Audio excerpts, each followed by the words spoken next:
What's going on, Jeromes? The Minnesota Vikings had a storied, potentially very solid UDFA class headlined by Ivan Pace Jr., Andre Carter II, etc. And over at Fantasy Pros, our guy Thor Nystrom did up UDFA rookie signings and class rankings for the NFC, and the Vikings, they did okay. They did over, not as high as you would think, and we'll get into why here in a sec, but overall pretty damn good. Up at 1, Seahawks. So Matt Landers, CJ Johnson, Jake Bobo, I like as a big slot coming in from UCLA, etc. All right, so they end up with one pretty sizable UDFA class as well. Next up, number 2, the Bucks, Kevion Merriweather, Raheem Jarrett, Sean Tucker, Jeremy Banks, who I like Jeremy Banks a lot. I kind of want him coming out of Tennessee. It didn't quite work out. Cowboys at 3. Got Earl Bostic, Hunter Lepke from NDSU. Could be a weapon as a fullback, H-back, etc. Let's see what else. Who they got here. Yeah, whatever. 4. Lions win everything. Starling Thomas, the 5th, the guy that I like. The Vikings did some work on. Mo Ibrahim, of course. Brandon Joseph. I mean, people before, as he transferred in, like, people thought that Brandon Joseph could be a very high draft pick, potentially even first round. Ryan Swoboda as well. I mean, overall, that's pretty damn good UDFA class.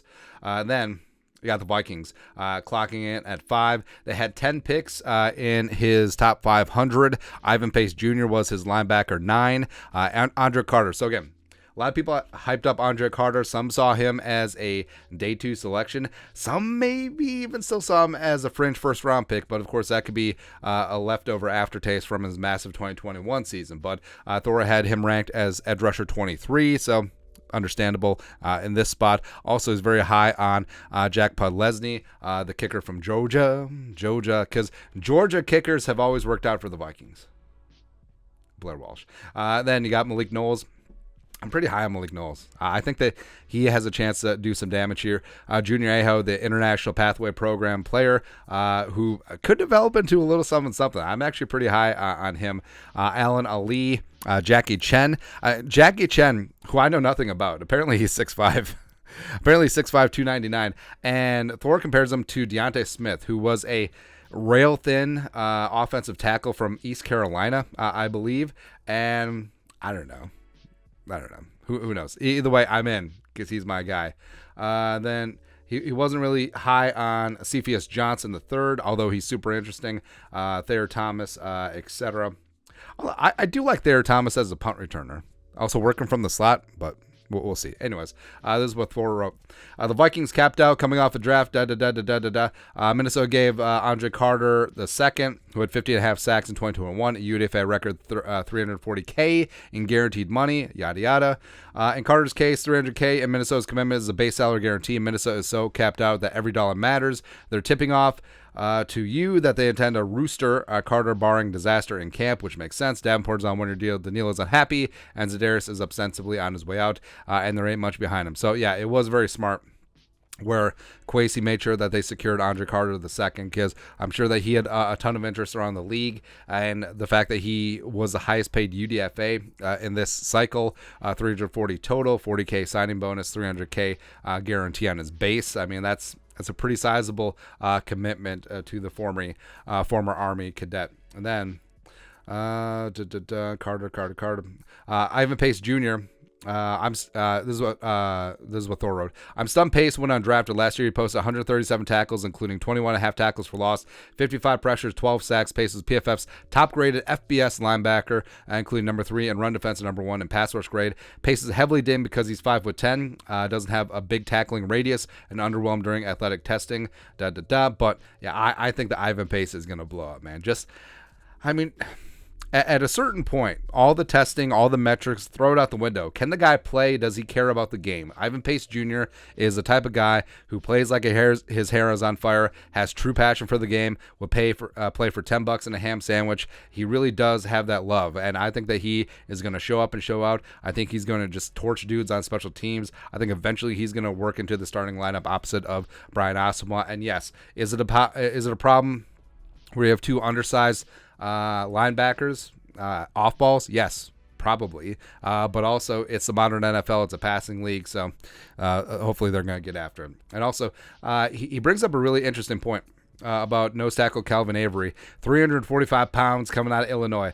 It's possible that Illinois nose tackle Calvin Avery could rally for a rooster spot. He was one of this class few true zero-tech space eaters. Southeast Louisiana's Siphius Johnson was an interesting dart throw. Johnson was athletic 6'5", 220-pound quarterback who dabbled at receiver, who the Vikings intend to transition to wide receiver full-time. Joe Webb, Blazer. Knowles is a skilled runner with track speed. I do like Knowles going forward. So looking at this, so Knowles, great kick returner, took 3 to the house at Kansas State. I think he was underutilized in that offense. Although, so the K-State offense was Deuce Vaughn, Knowles, and a little bit of Cade Warner, Kurt Warner's kid. It was Cepheus, who was a marginal quarterback in South Alabama as well as Southeast Louisiana.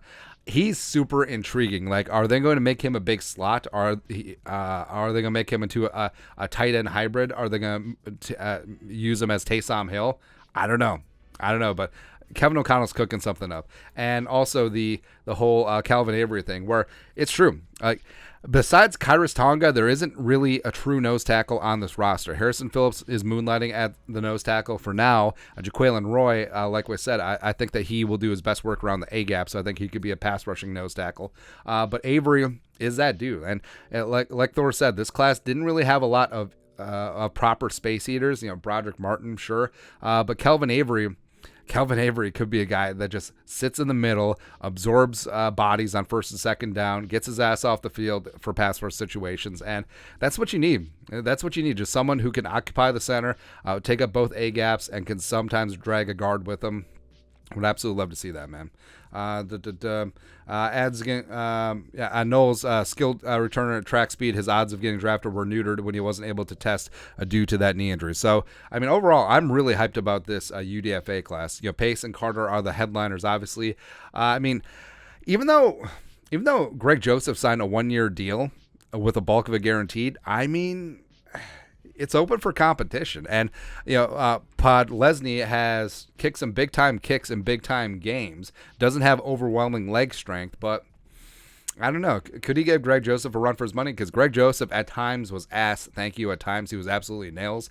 But who knows? But overall, like, a lot of names sprinkled in here with Pace and Carter. Knowles is super interesting. Allen Ali, Junior Aho, Jackie Chen. I'm rooting for Jackie Chen. I don't care, man. As well as Calvin Avery. I mean, Calvin Avery could be that dude. Also, I ain't sleeping on Cepheus or Thayer Thomas either. The rest of the way. Actually, who's on the bottom? I would ideally like it to be the Packers, but except it's probably not. All right, so on the bottom is the Falcons. Yeah, not much going on there. Chase Bryce, that's really about it. Yeah, Commies. It's just so random. Like, you research all of these names. Packers 14, suck it. Although they did get Brenton Cox Jr., who I liked out of Florida. I mean, he fell and was undrafted for reasons, but I don't know. But it's so interesting because you research all these names during draft season, and some get drafted, some do not, some fall through the cracks, and some of them, they're better off as UDFAs because they do get to pick and choose where they go. Tyson Badgent, the pride of Shepherd, coming out of West Virginia, Mountain Mama, take me home, big time arm, has a lot to work on, but I mean, if Justin Fields doesn't work out, does Tyson Badgent just rise up like a phoenix? I don't know, man. Who knows? But, like I said, all these guys, BFW, damn it. Bryce Ford Wheaton, the Condor, actually out of West Virginia, with the stupid Giants. He could make the roster. I mean, they certainly need some help at wide receiver. Because, Danny Dimes needs a tall receiver. I love him, man. But it's just so fascinating where you can stare at these charts for hours, just like all these guys that you did draft research on and they didn't get drafted. And sometimes it benefits them going undrafted because they can pick and choose where they go. Sometimes they get more money guaranteed than if they were a 7th-round pick. Because like we said, Andre Carter getting $340K, that's roughly high-end 5th-round guaranteed money.